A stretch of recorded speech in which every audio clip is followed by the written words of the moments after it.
there's no conflict.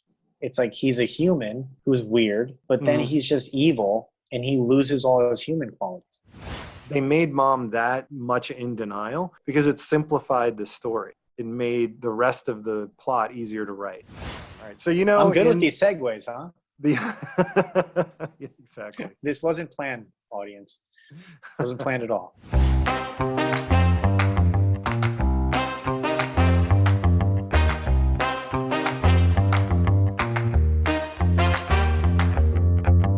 All right, welcome to the podcast where we talk about the big ideas behind projects of all different kinds, books, TV shows, movies, video games, nothing's off limits. My guest today is Steve Franco, a creative professional and a very good friend of mine. So Steve, aside from today's project Brightburn that we're going to discuss in a moment, have you been reading or watching anything interesting lately? Yeah, I'm actually reading a book called Make Elephants Fly. It's a book about innovation, how you brainstorm, how you come up with new ideas, how a lot of startups that started out jumping to conclusions about what the customers wanted actually had to backpedal and do more basic testing around how they would actually launch their product or service. It's really interesting because there's so much creativity involved in business in general. It's just really enlightening to see like how companies move from that iteration phase when they're testing out different business models to actually growing and pivoting and pushing towards one specific model. It's a really good book. Any particularly creative ideas in that book that you're reading or anything that stood out to you is really interesting? Yeah, it was interesting in terms of like the restaurant industry. How someone may have a great idea in terms of a new restaurant, but they want to jump into creating a full-fledged restaurant as opposed to, let's say, doing a pop-up restaurant or something called the cloud kitchen, where you start building, your idea around testing these dishes in a kitchen that you don't necessarily own, but that you're renting out, and how that can really help you figure out, do people actually want what I'm selling them? And I think that's like the big basic tenet of the whole book, figuring that part out and then scaling from there. Oh, that's interesting. It reminds me of the sort of minimum viable product approach to designing an app, or I think probably a lot of different businesses. So the idea here is with restaurants, instead of just finding an empty space, creating a menu, getting a loan, opening the doors, and struggling for the first 2 to 10 years to make it work, they're saying dip your feet in different ways, test it out, take advantage of all these empty spaces in malls maybe, or food truck or something like that, and just see if there's a demand and what it looks like for your product. Does that sound exactly right? Yeah, absolutely. Really interesting. That is a creative approach. Yeah, for sure. And I think it's an approach I think that a lot of companies should use, especially when they're trying something new, not throwing millions of dollars at it and then finding out, well, this isn't actually going to work, but we really had a hunch that it would work. Doing those small tests, I think in life is important too, I don't think companies ever waste that kind of money. That doesn't happen, does it? No, that's right. Especially like Amazon or those big tech companies. I don't think they ever do. Yeah, with the exception of New Coke, I'm pretty sure that's an invention of the last. That's coming back though, for sure. I'm waiting. I'm surprised there isn't like a nostalgia thing for New Coke. People were like revisiting things that everybody hated in the past and they love it now and it's cool to like it. I'm surprised New Coke has never made it over that hump. I know that in Crystal Pepsi was the other one, right? Mm-hmm. Delicious. Yeah. Absolutely delicious. Refreshing. I could use one right now. That and a Tab. What happened to Tab? Do they still have Tab? I don't know. It was one of those things I think that I never really even saw around, or I had heard about it as like a legend. I think they had it in like Back to the Future. I think he drinks a Tab in Back to the Future or something, but I don't think I've ever seen a can of Tab in real life. Yeah. Yeah, the only time I recall seeing Tab is when I was with one of my parents, like my dad took me camping or fishing, and we had driven hours away from the city, and we stop at some little country grocery shop that has like gas and everything, produce and all that. Gas, White Claw, and Tab. Exactly, yeah, exactly. Except instead of White Claw, this was pre-White Claw.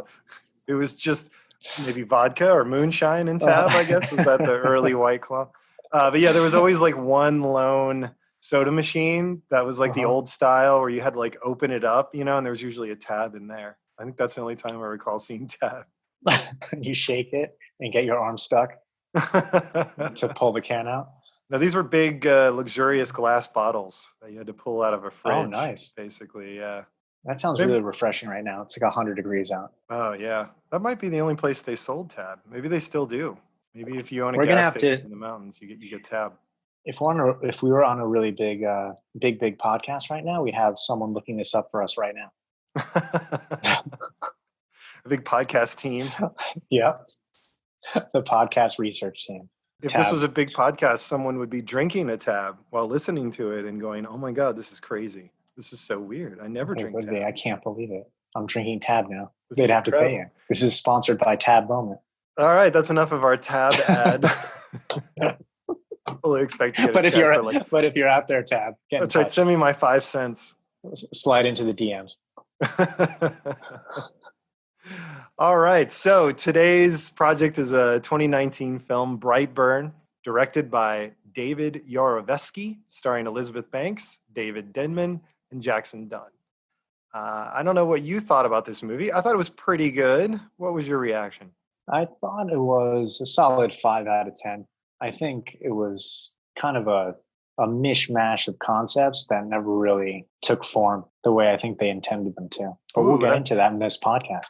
Yeah, no, actually, let's go ahead and dive in. I want to know what you mean. Like, what ideas, what aspects didn't come together, didn't take form? I just thought that it was really lacking a backstory or a real motivation for what he was doing.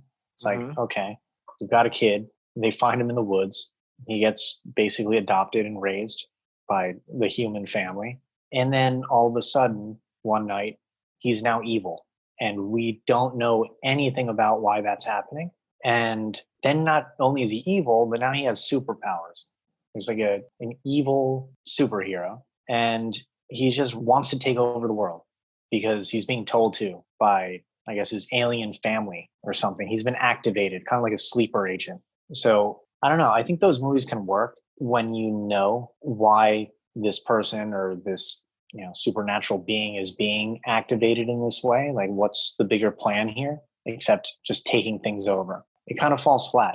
It's kind of like the Omen meets a superhero movie meets Insidious, and you're kind of taking all those concepts and like doing like the idea sex, like bringing everything together. And now we're going to have a new movie. This is going to be a really interesting concept, but I don't know. There were some interesting aspects. I thought the special effects were really well done.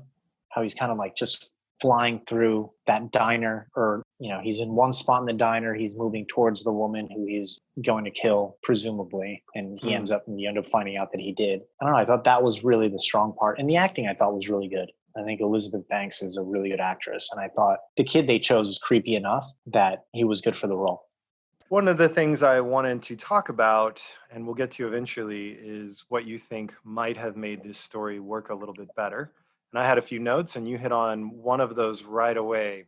I'm going to kind of break it out of what you were saying to specifically talk about it. But basically, this is a 12-year-old boy who, up to that point in his life, we're led to believe, was basically human, with nothing really exceptional about him except for the fact that he was very smart. And we find out later in the movie that he's never bled, but that's revealed much, much later. So we have this boy who seems like a sweet kid, right? Everybody likes him. He seems kind of shy. He doesn't seem particularly strong or aggressive or anything like that. And then the pod, I guess, the alien pod that delivered him to Earth reprograms him.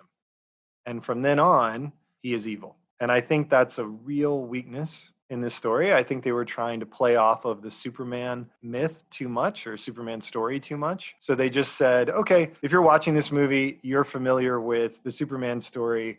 All that is in your head. Take that for granted. This story basically builds on that. And I think that was a mistake because it missed the opportunity to do what would have been really interesting, which is explain why he goes evil, other than to just say he was reprogrammed. Yeah, I think you hit on a really good point. That would have really added to the story in such a big way. Why he was turned on in the first place, in terms of just turning into an evil kid from having been in Y at age 12. Are there others like him?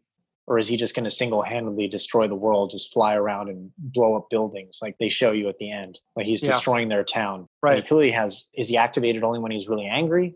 Because that's what it seems to allude to. He's playing a role of being a good kid. And he still tries to, up until a point where he can't control himself anymore, it seems like. Oh, that's interesting. Yeah, it's very vague. I read it more as from the point when he sleepwalks to the device starts reprogramming him, and he quickly loses his humanity to the point where he basically acts like a robot. Remember the sex talk with Dad in the woods? And he's like, Oh, yeah. now? Should I do that now? I mean, he's supposed to be 12, not like an android, you know? Yeah. They stripped away his humanity really thoroughly, and his morality and his common sense very quickly by this reprogramming. But there's no hint of an explanation of why or to what purpose, or like what the strategy is, or the alien plan. Like, is he just supposed to become this super badass who causes lots of problems on Earth? There was a drawing he did of destroying the Earth with his heat ray vision or laser vision or whatever, but that's not much of a plan. No. It seems like a really inefficient plan, right? You send this alien child, you drop him in the woods. What if no one found him?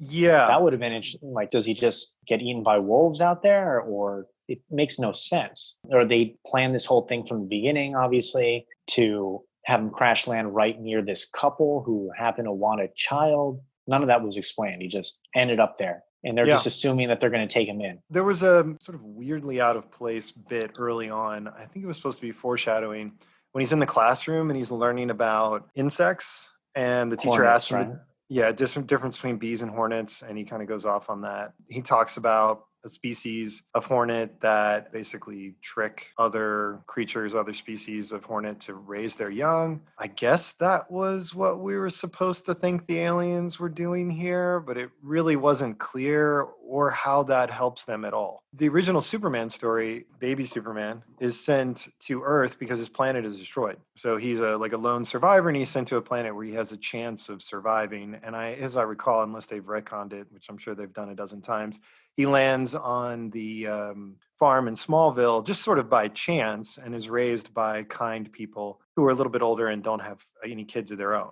So that was all meant to be, I think, fortuitous. And they've explored what would have happened if Superman had landed in other places and been raised by other people, which is a more interesting way to explore Superman being something different than what he is. This takes all of that out of the character. This little boy lost all initiative. He stopped being like a person in the story, and he just became a tool, like an object to further the narrative. And I think that's one reason why a lot of the time it felt kind of flat. It's sort of like a monster movie, but we're supposed to believe that the mother cares almost in a delusional fashion about him. And it doesn't really give you that much to create a sequel out of. So what are you going to do now? Yeah. Now it's him against the world, but he's a one-note kind of Terminator-like character now. He doesn't care anymore. Like they showed at the end when he's just flying around, blowing up the buildings, drawing his tag on the grass or the wheat fields or whatever. He wants everyone to know it's him. It falls flat.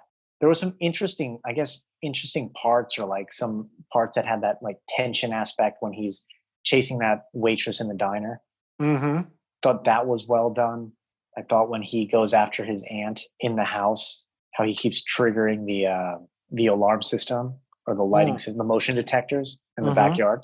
I thought that was pretty interesting, the way they did that, and how she doesn't end up getting killed and it's actually the uncle. I wasn't expecting that. That was a nice little twist. But it seems like those moments didn't last long enough to build the right amount of tension.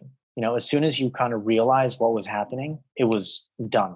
They kind of closed shop on that scene. From the time he shows up to her house to the time when the uncle dies, it's really accelerated. So it doesn't really give you that sense of foreboding that you might get otherwise. And he basically throws the uncle up against a garage door, disappears. The uncle, for some fascinating reason, just decides to take off and leave his wife alone in the house. Yeah. I actually really puzzled over that. I thought I must have missed something, like I wasn't paying attention enough. But after the uncle gets knocked against the garage door, why does he get in his car and drive away? It doesn't make any sense at all. Because he didn't run away, the boy. He didn't take off running. No, Brandon was gone, right? He just vanished? He just vanished, but he could be in the house where his wife is. So this guy just decides to jump in his car and drive as fast as he can away from his wife and his house, which seems really, really odd. Yeah, absolutely. So you mentioned a few things. So much to talk about in this movie. Yeah. All right, so you mentioned a few things. One is, where would you go with the sequel? And I'd like to come back to that at the end. You also brought up something which I thought was problematic, and I like the way you put it. There was some interesting horror in this film. There's a lot of body horror in this movie, a lot of sort of creepy physical violations of people. And I think that's meant to both make the audience members feel more vulnerable and be more aware of how scary, invulnerable, super strong, super fast creature like Superman could be if he decided to be bad. Like, we view him as our hero and our savior, but he's actually quite dangerous and horrifyingly capable of, harming others with very little effort. So I think that's what they were trying to play up with a lot of that part of it. But they repeated a pattern over and over again. And you were saying one is they didn't really spend enough time with the kills, I guess, with setting it up, establishing tension, and then the person gets killed or dies or whatever. What I found was really frustrating is that they kept repeating the same pattern where somebody underestimates Brandon and then he kills them. And that was pretty much every single kill. Like, in many cases, they realize something's up with him. And then the next interaction is they underestimate him in some way, and then they're dead. And that just same thing, like almost every single time, with slight differences, but too similar. It's a good point. Very good point. Because it's not like they're subtle about it either. He'll say, like, you're in big trouble. Or the sheriff, if you tell the sheriff you're in big, so the sheriff's going to die. And he literally threatens people. He threatens adults multiple times. Yeah, it's game over for them. And it just keeps showing you that same pattern over and over again. There's no sense of mystery to what he's going to do next. It's kind of like everything is foreshadowed. So it doesn't like throw a curveball at any point. Like, you can just play it piece by piece. The mom's going to eventually find out, but the way that she finds out through that silly notebook that you saw earlier. Yeah. Just like, that's such an easy device to use. Yeah. So the notebook under the bed. He's clearly not that smart, right? Unless he just wanted his mother to find it. That's the other part of this whole thing. He hides that shirt between his closet or the dresser and the wall. I don't know, there's a lot going on. But you were saying? No, I was going to say we should probably take a break from criticizing this story and the plot and maybe back up a little bit and set the stage for it. Because you're right. I mean, there's a lot in here that we could poke at. I think largely because we're both aware on some level that it could have been a good movie. It could have been a really good movie. And some people probably really enjoyed it. And if they did, good for them. Like, I'm jealous. I didn't hate this. Like you said, it's kind of a 5 out of 10. I might give it a 6 because they managed to keep the budget down and make their money back. So, and some of the acting was good. And it's kind of cool to see variations on stories that I read when I was a kid. All that is kind of interesting. So anyway, backing up a bit, I think this was James Gunn's Hollywood jail project. I don't know if you recall, but he got fired by Disney after some homophobic tweets that he had put out there 10 years before, something like that. When he was doing Slither, I think was that movie. Around that time, early in his career, he had tweeted some things that got dug up. I think he'd long since deleted them, but everybody always saves everything on the internet. And so he was thrown into Hollywood jail.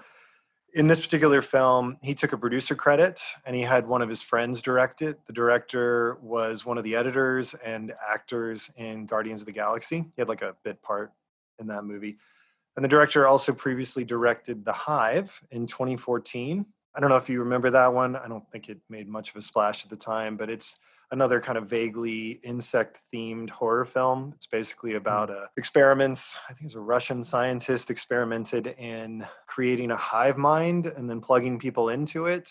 And then, of course, Michael Rooker, who was in Guardians of the Galaxy and has a great relationship with James Gunn, is in the credit scenes with the Injustice League at the very end. So what do you think about that? Do you think this was James Gunn's way of taking a back seat but continuing to work, and actually this is really his project, or not? That's a good question. I mean, I don't know the relationship between, besides the fact that they're friends, what you just mentioned, the director and him as producer, but I'm sure he had a lot of creative input into the storyline or the way it developed from a directing standpoint, since he has so much experience directing. I think he definitely had a lot of input in it. I'm not super familiar with his work outside of seeing Guardians of the Galaxy. So I would think so.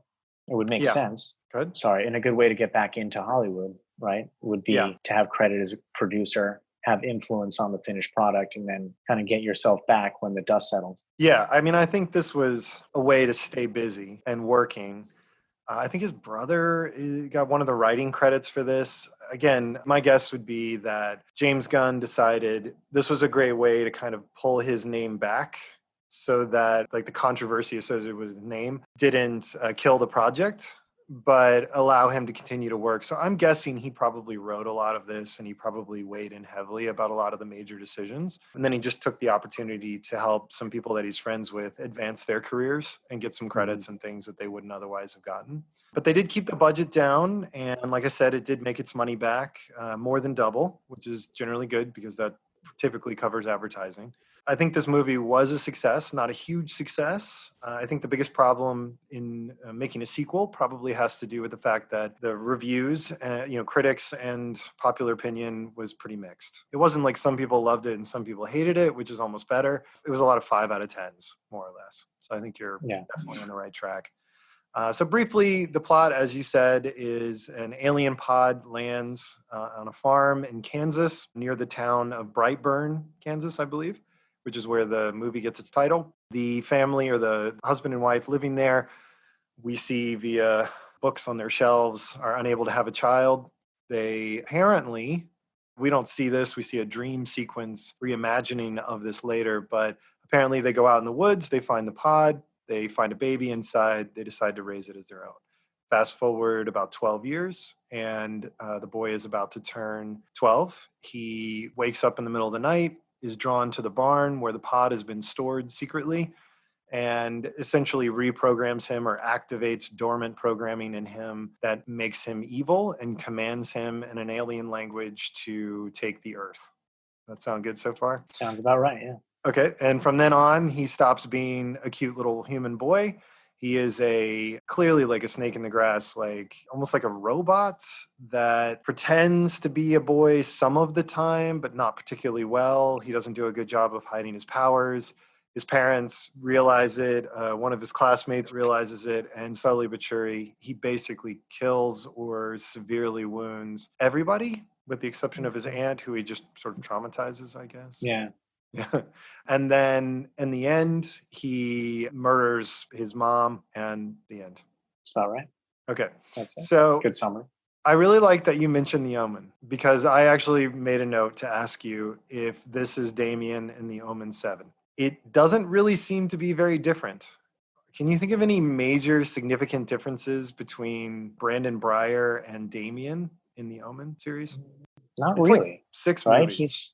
I'm trying to think around the original, but that one's interesting because it's more of a slow burn. Is his father a diplomat?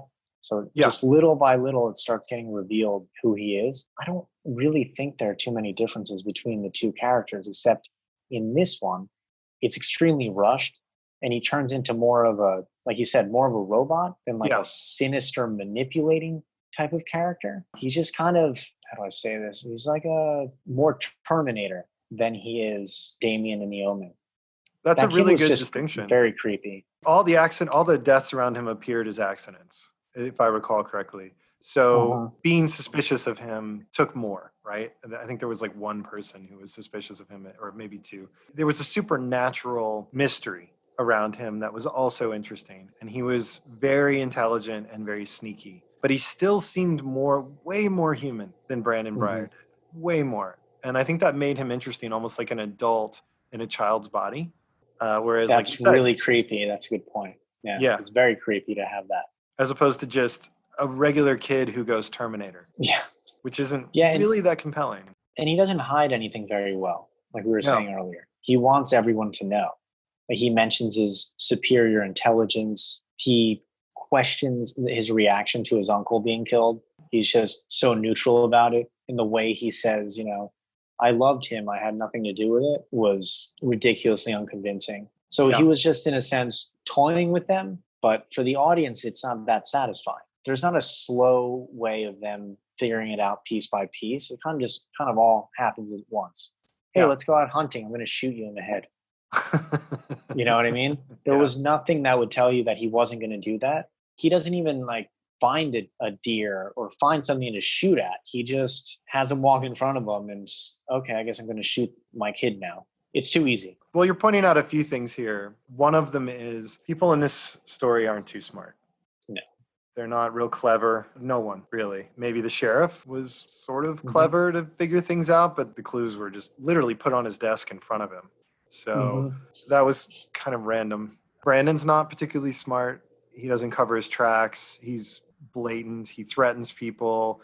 There's an obvious connection between him and everyone that gets killed, pretty much. It's not smart. People realize that something's up. Like his dad watches him chew a fork into a wrinkled mess. And then what does he do about it? He gets immediately distracted by like lingerie photos, I think, that his son had, and like the oh yeah, that's right, the autopsy picture or whatever, right? He completely forgot about the fork or just chose not to address it. As you mentioned earlier, the uncle gets thrown 10 feet into a garage door, which breaks. He gets up, and the 12-year-old who did it is gone. So he gets in his car and drives away from his home. as fast as he can. Where are you going? And 5 minutes before that, this little boy, this 12-year-old boy, shows up at his aunt's house, threatens her, and then she sends him home, and he goes home. And does she call his house and call his parents? No. She texts her husband that she's turning off her ringer. That's a good point. I thought that she was going to text her sister, like, this is weird. Yeah, your kid's acting really weird. Your kid's on the road or whatever in the middle of the night. Like, heads up. He came over here to, like, threaten me or something. But no, she just sent a 12-year-old home in the dark and then texted her husband that she was going to sleep after she complained a little bit about her house. And her ringer being off, well, what was that there for? So that, I guess, to show that her bedtime routine is turning off her ringer and that she's not going to wake up while this stuff is happening with her husband and the kid, pulling the kid out of the closet and driving him home. She doesn't say anything. He's yelling at him. That's right. Right? And they're storming through the house and she's just out cold. She's really tired. Yeah.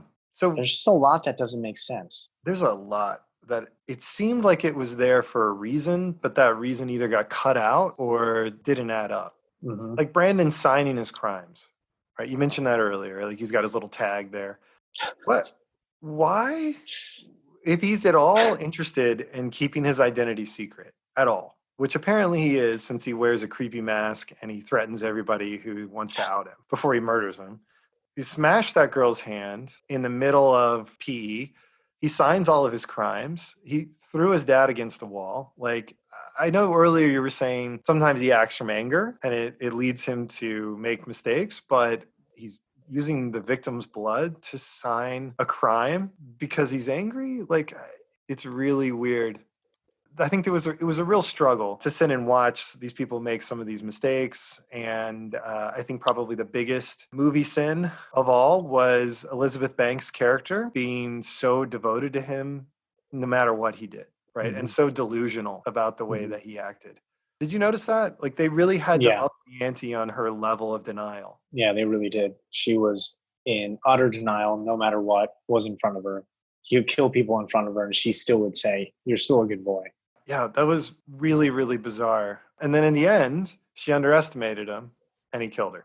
And you think he would be tagging these crime scenes with some kind of alien symbols, not just like a cool like AC/DC version of his initials, right? Like there's no meaning to what he does. Now he's just an evil superhero bent on destroying the earth with laser eyes. Like it's going to take him a while. Super villain. I wish it would have happened in this movie, frankly. I think it would have made for a more satisfying end to the story. And guarantee that there's no sequel. That would be the other. Yeah, exactly.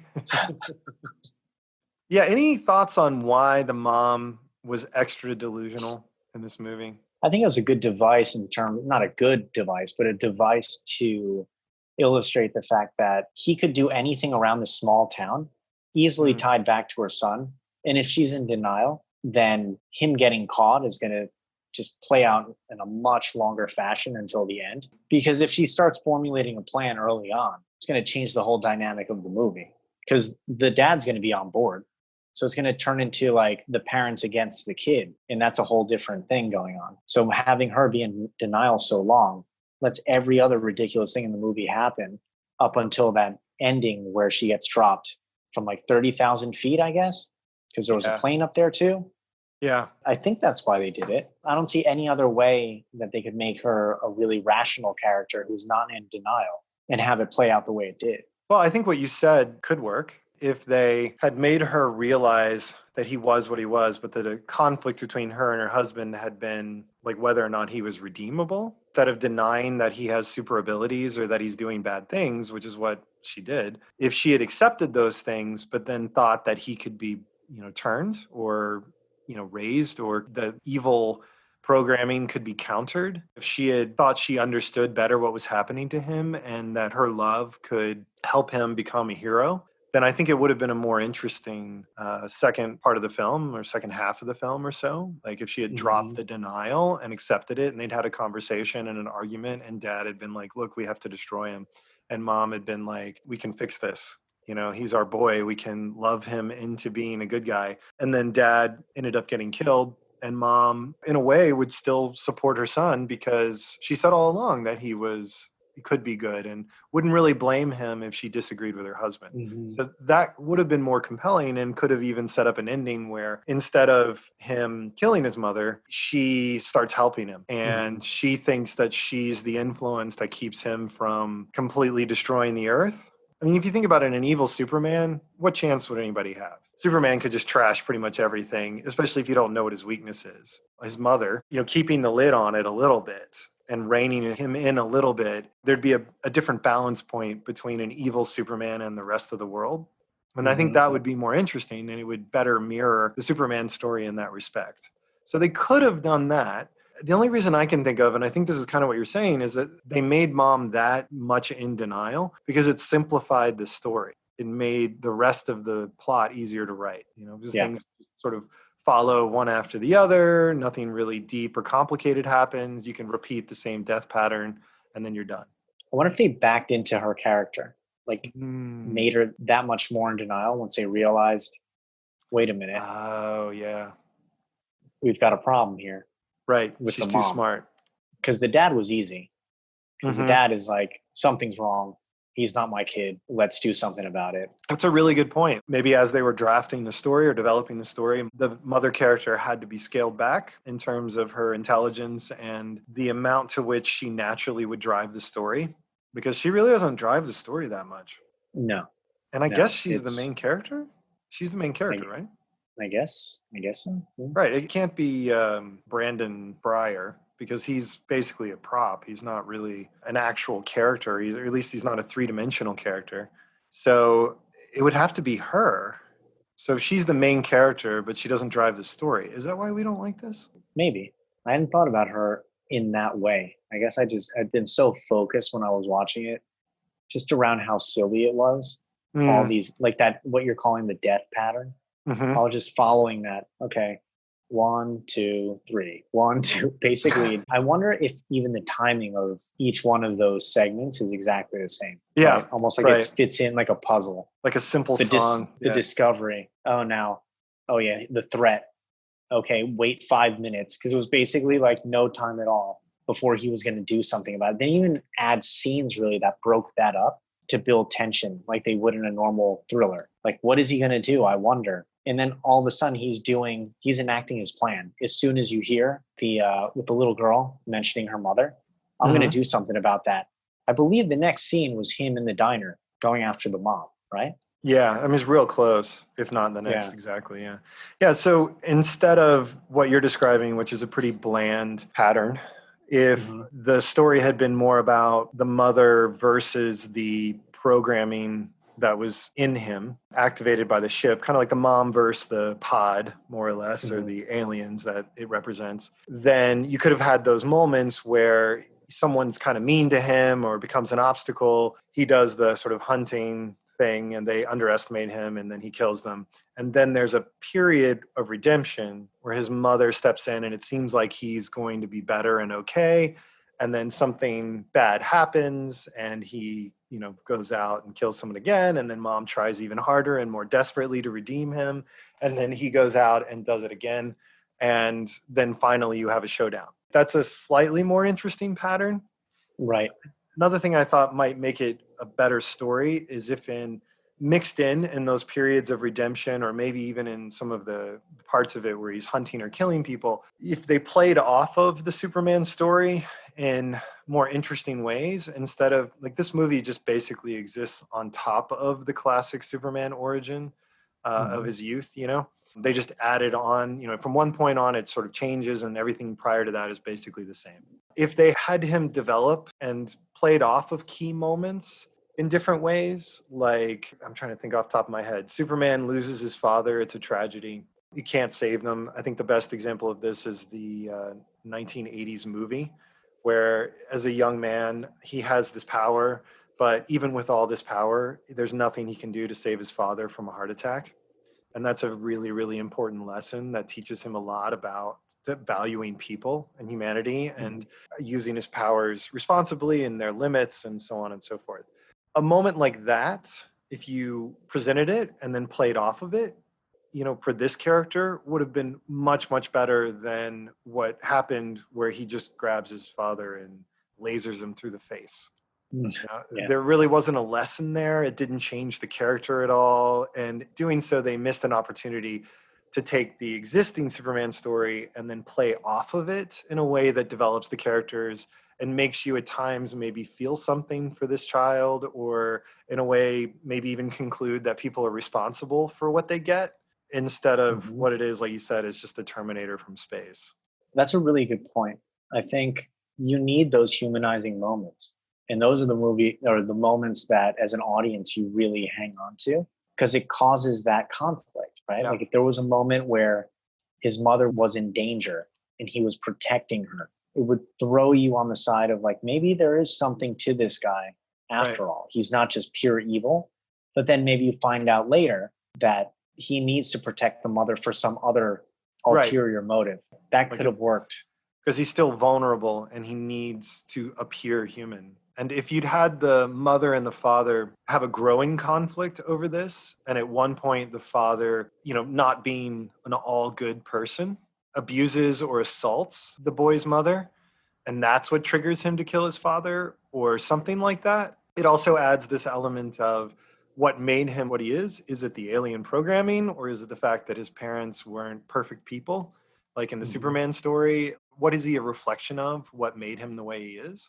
Instead of what we have, which really seems like what I'm assuming is a totally unintentional argument against adoption. Right. Just don't do it. Right, because you never know what you're going to get, you know? It's a box of chocolates. It's going to be bad. Could be a coconut in there, could be a landmine. You have no idea what you're going to get in that box of chocolates. Literally, it could be a kid with laser eyes. Could be a kid with laser eyes. I think I got a box like that one day. And a sneaker hood that he wears. It looked like a big sneaker that he was just putting over his head.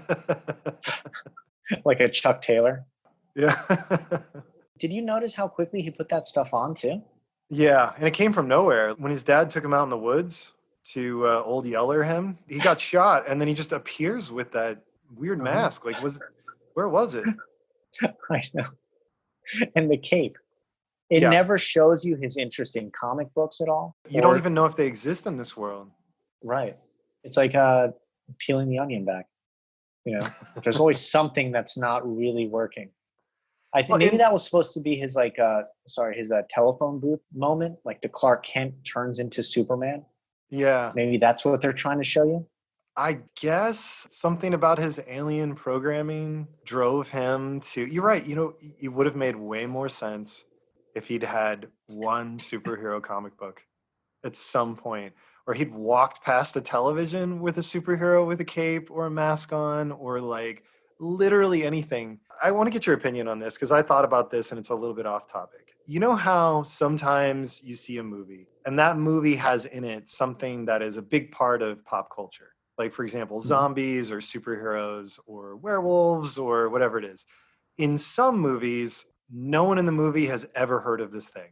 Like, it could be, you know, oh my God, there's vampires everywhere. And they're like, oh, they're these weird people that are like drinking blood. This is crazy. And then in other movies, occasionally, they're like, oh, it's zombies. Oh, it's vampires. Oh, we know what this is. This movie, I couldn't get what they were doing. But anyway, what's your opinion? Do you like when the people in the movie have heard of the thing that they're fighting? Like if it's a well-known trope in science fiction or horror, for example, Or do you prefer that they have no idea what that is and for some reason it doesn't exist in their culture? I like it when they know it exists, but they start fighting it the way they think it should be fought. And then there's a twist, say with the vampire isn't really scared of a cross or of garlic.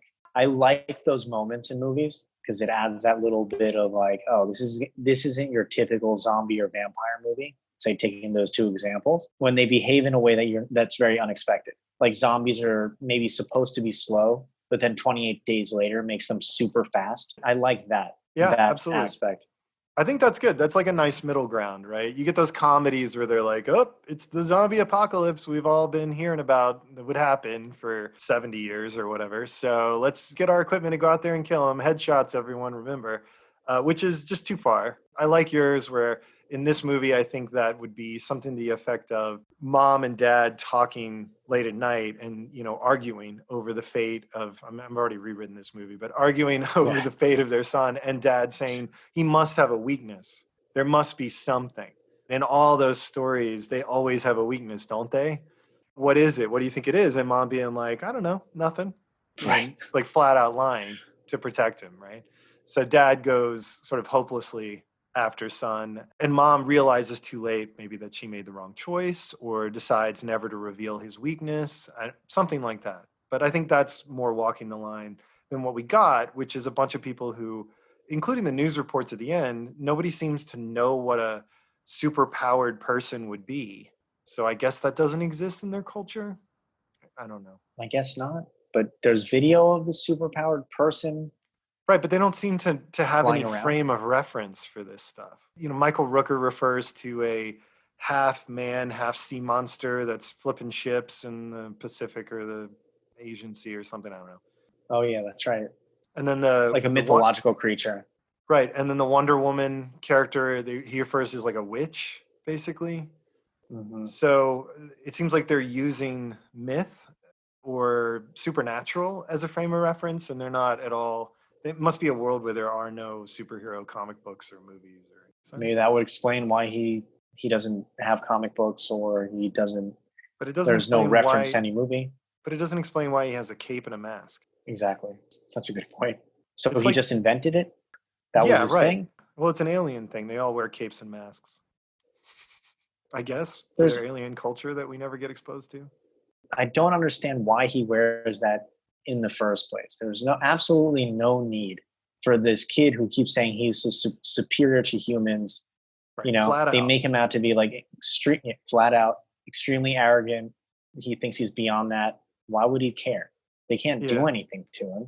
I think probably the authors and the director and maybe James Gunn as well didn't feel like they needed to explain things like that because, again, they're building this on top of the Superman story. And also, to be clear, the Superman story gave reasons for these things a little bit better. Even the original one that was written mostly for kids to read, they explained this stuff a little bit better. I think his cape was his blanket, and he used it because it was the only thing that was indestructible like him. Otherwise, his clothes and his cape would get shredded. So if I remember, that was correct.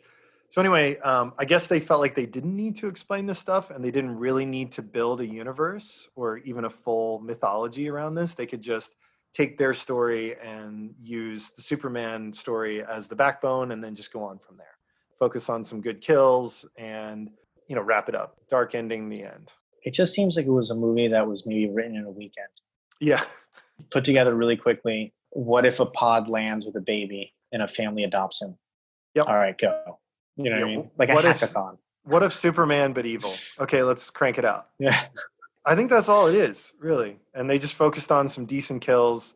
I'll bet the script was short and there were sections of it that just said kills them. And that's supposed to be like 3 minutes or something, Yeah. And they move the camera really slowly to fill time.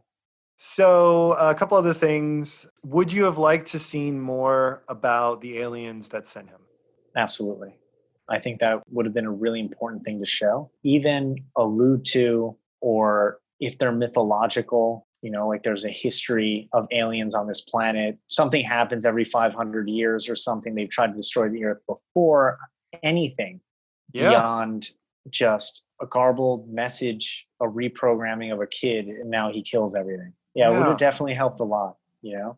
Some type of I think with this type of movie, you need some kind of backstory. You can't have your cake and eat it too. You know what I mean? You can't just have this humanoid type character who then you turn into a Terminator who's also happens to be an alien and have that all work together seamlessly, because each one of those in the story doesn't have enough motivation. There's no conflict.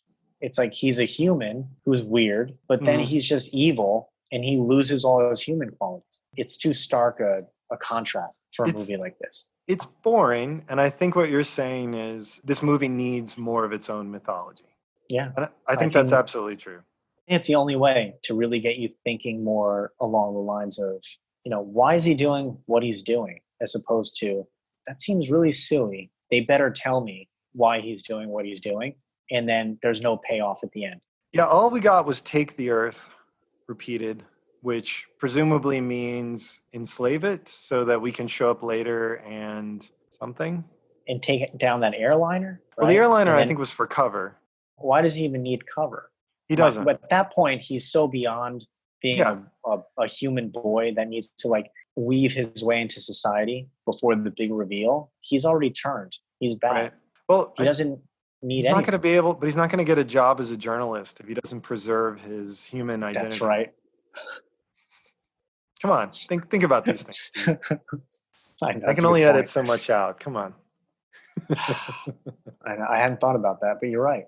Journalism's out of the question. Okay, this film feels sloppy. I don't think that's fair, but the cops who showed up at the end when the mother called, of course, at no point did she say, my son has superpowers and he's murdering people. She just called for the cops, right? The cops show up. They radioed in that there was a 217 or whatever, what is that, like a murder, homicide or something like that. Yeah. So the authorities must know that the cops showed up and were investigating a murder, a homicide. And I think they heard the officer killed, the second one, or they're aware that some things were going down. So the idea that the plane was the one committing the murder, you know, and he successfully framed the plane, they just gloss right over that. Like no one's going to be like, hey, before the plane crashed that didn't injure you at all, was there anything going on at the house? Was anyone murdering anyone or anything like that? They just, it doesn't matter. Skip right over that. It doesn't seem important. There's no forensics in this world at all. Yeah. The plane crashed. There's blood everywhere on that house. He's blasting his way through the house in all these different directions, through the roof, through the windows. He destroys that sheriff. His body's everywhere. Better example of this no forensics thing. We can't tell that the vehicle was dropped straight down into the road. Right. That's a really good point. He was drunk. To mention that one. And he launched up, like drunks do sometimes, and then dropped straight down. No, what did they say? Like, we think he hit a tree because he was drunk? Like, I think he swerved because of a deer. Right, and then what, hit a tree of the road? And nothing's damaged. Just the road has a giant, like, imprint of the front of a car. I don't know. Just... Again, it's one of those movies, and you and I have talked about this a million times. We came up with a plot that silly, or I proposed that to you. You would poke holes in it immediately. I would go on not to write it. Or if I did write it, I'd never tell you. I'd put it in a drawer somewhere. And that would be the end of my Hollywood dream. But somehow in Hollywood, the opposite happens. No, that sounds like something we could definitely sell for a few $1 million. Go pitch it. It's going to get made. So what are we waiting for? It writes itself. What are you doing this weekend? What are we waiting for? What are you doing this weekend? We're writing a witchy Wonder Woman sequel. Oh, that sounds good. Alien Witch meets Wonder Woman. All right. I'm glad you said Alien Witch because I have this question. All right. So, you know, I'm good with these segues, huh? Exactly. This wasn't planned, audience. It wasn't planned at all. The post-credit sequences have the Injustice League is what I'm going to call them, like other creatures, maybe children who also seem to have, actually, they don't all look like children. So they look like individuals of different ages, I think, who mirror the Justice League in a dark way. You have one of them that looks like Martian Manhunter. He's just basically one of those gray aliens, you know, that people draw, but they put a cape on it. It's just a hand drawing. There's a description of the Aquaman monster creature There's the witchy Wonder Woman. And then one of them is a guy in a red suit, I think with a shotgun.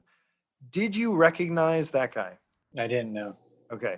That looks almost identical to the main character from Super, Rainn Wilson, also from The Office, much like the lead male actor in this, the father. Anyway, Rainn Wilson played kind of a wannabe Batman. It's sort of a comedic take on that, where he's supposed to be like a vigilante, but he doesn't have any skills. And that's exactly the uniform that he wore in that comedy, that like dark comedy. So I think the implication there is that the rest of the Injustice League is not actually connected. They're not connected to each other. I think they are all unique and they have unique origin stories. So the Wonder Woman character might actually be a witch, witch coven, all women, and then one of them like left and she's the Wonder Woman and came to the modern society to wreak havoc. And the Aquaman character might actually be a half man, half sea monster kind of creature. And none of them may be merman. Aliens. Right, exactly, like a merman maybe. Like, what was it, a Little Mermaid, the evil witch who's half octopus, half woman? Oh, yeah. Yeah, so he might be one of those, probably. Yeah, I didn't know. I think I was tuning out at that point. Yeah, I don't blame you. But this is the kind of stuff I pay extra attention to, sadly. I see that. Yeah. So I don't think they were related. And I think if they did sequels, if they developed this further, that's probably what they would do. They would probably do a unique, unrelated to the aliens take. I think in the DC universe, Superman's origin is not related to all the other Justice League origins. And I think they were just copying that. That brings us back, in my mind, to the aliens' plan again. Was the plan for him to destroy the Earth, enslave the Earth, to be raised by humans and then leave and come to their planet to steal the resources, or what? Prepare for their invasion? Like, these other evil people aren't supposedly, I don't think, supposed to be working with him. I mean, from that drawing, they showed it really quickly, right? He's just above the Earth with his laser eyes destroying. Yeah. So I think it was that simplistic. Okay. He was just sent to destroy the Earth for some reason and so not extract any resources from it. Right. Because he doesn't seem to be doing that in those post-credits, right? He's just blowing things up. Yeah, apparently arbitrarily. Basically, the plan is we send something to an alien planet that mimics the people that live there. They raise it, and then at some point, it develops its abilities after a certain age. And then it slowly matures until it destroys the whole planet. I guess that was the plan. Not a very well thought out plan. No. It's a very dumb You know what also could do that? A missile. Yes, a very powerful missile sent from an alien galaxy instead of this pod with this, and hoping for all these things to fall into place. Yeah, and he's vulnerable to the metal it's made from. So, weird plan. One of their biggest problems was that they just didn't think they needed to develop the mythology, I guess. It just makes it kind of flat. Otherwise, this could have been really interesting. Yeah, it definitely could have been. But you need a new movie for that. Brightburn 2. Should start writing. Brightburnier Sanders. Yeah, also, he didn't have like a nemesis or anything. There was really nothing stopping him from doing anything. That might have been more interesting if it had ended with this idea that there was somebody out there who might slow him down, instead of he's just going to run right over the Earth and then presumably destroy it or not. If he had been affected by his parents, even if he killed them, and it left him with something that might get him to hold back, I don't know. Really, I was just thinking, during this podcast, we probably thought about this movie more than the writers did when they were writing it. I'm going to put money on that. All right. So if you were going to do a sequel, would you follow the aliens in this and develop more of that idea? Would you follow these other characters? Do you have any thoughts about what you would do with this property if it was handed to you? To your point, I think he really does need some type of nemesis, or else you really don't have a story. There has to be something to get in his way. So I'd have to introduce a new character. In terms of introducing those other characters, I don't know. I think for a movie like this, it might get really convoluted unless they were all getting together to fight him, which could be interesting. But since there was nothing really established in terms of his motivation, we still have to establish that. What's going on. So it's either discovering what his motivation is, then fighting him, or having established his motivation in this movie which didn't happen. So it's difficult to do a sequel unless you're going to do a lot of heavy lifting in the beginning of that sequel. Kind of has a flashback into how he came to be, or throughout the movie, just kind of showing what's going on here. Because otherwise it's just villain, heroes trying to stop villain, and we don't really know why. They call it flat for something like this, when you're trying to establish a human boy who then becomes this like alien villain. So basically you'd have to give him a character, or give the aliens that are driving him a presence and a character and a story. And you'd also have to introduce at least one other character that could slow him down or stop him or have a chance of defeating him. Otherwise, it just would be more of the same, I guess. Yep. Not even really a story left, is there? Without doing all that. You have to basically write another version of that movie. Ooh, That's what about not really a this? continuation.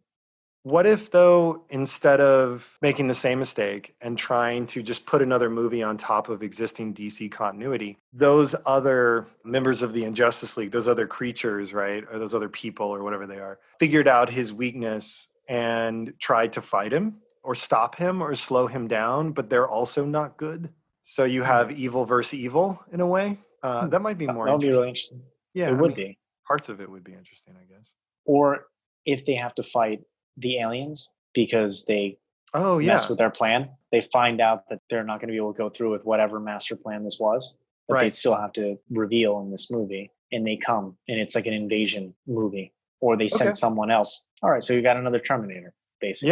Yeah, or they could kill him in the beginning, and then the evil people or the evil team or whoever's left, they have to work against the aliens who come. Maybe there are more of these things and they have to fight them. Those are all great ideas, or those are, I guess, at least better ideas and more interesting. Right.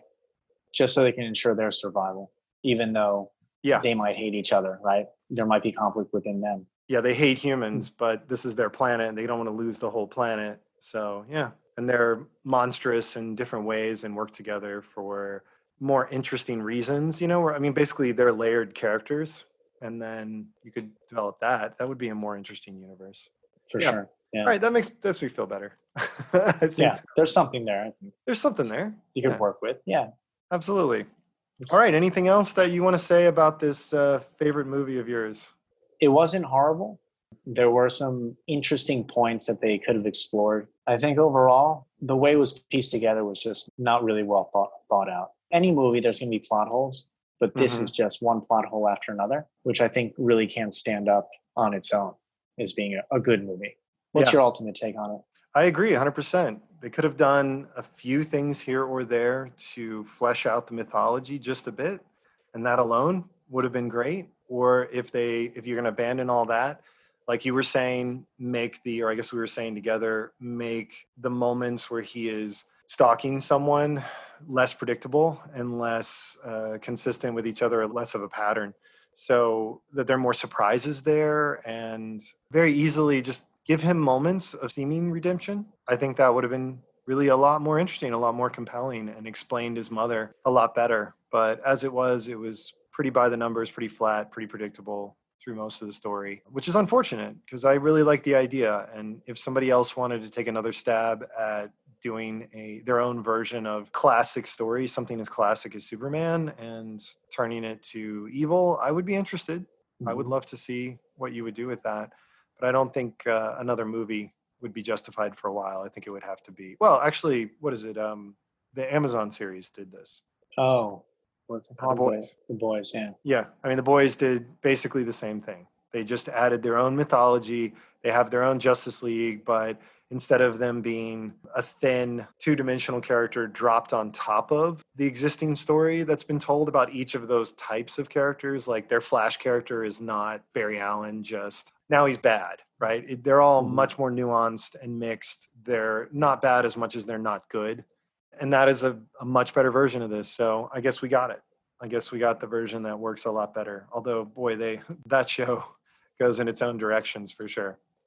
All right. Any last words before we wrap it up? No, I had a great time on the podcast again. Always love discussing the great and not so great aspects of a movie.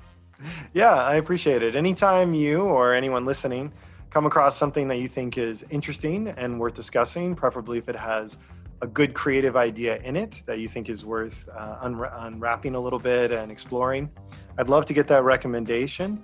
The only two requirements I have is that it's fiction and that whatever it is, it's at least complete or released or finished, or the idea is fully developed so we can talk about it within the context of the entire idea and not just part one or something like that. Thanks again for being on. I really appreciate it. And I will talk to you next time. Thank you. Talk to you soon. Bye-bye.